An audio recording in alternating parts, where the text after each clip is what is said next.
there's a concept that he understood that very few people focused on back then in the early 90s of signal-to-noise ratio.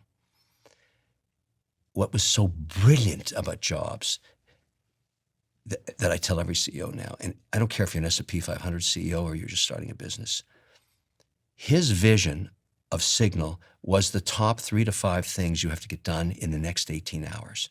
Not your vision for the business next week or next month or next year, just the next 18 hours you're awake. You're going to get those 3 things or those 5 things done that you have deemed critical for your mission. They must get done today. Anything that stops you from doing that is the noise. So this signal-to-noise ratio to be successful for Steve Jobs was 80-20. 80 signal, 20 noise. And I knew that to be true with him because he would email me at 2:30 in the morning, expect me to get back to him, because back then we didn't have texts, it was all email. He was right. He was right. And the only other person that I've seen that has a higher ratio than that is Elon Musk.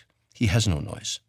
He does not deal with noise. He is 100% signal, 24 seconds, every cycle. I mean, the guy is just 60 seconds of every minute, 60 minutes of every hour. The 18 hours he's awake, it's all signal.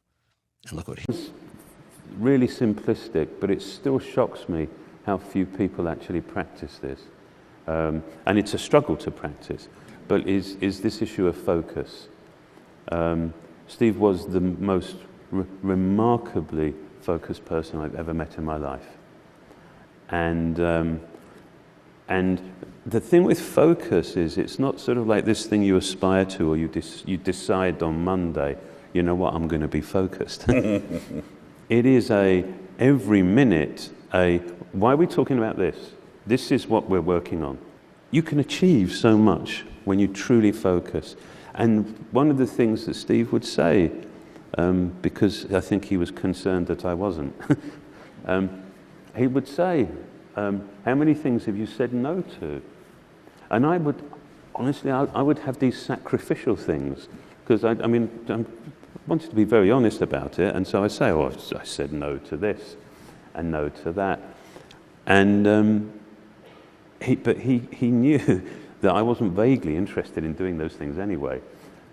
So there was no real sacrifice.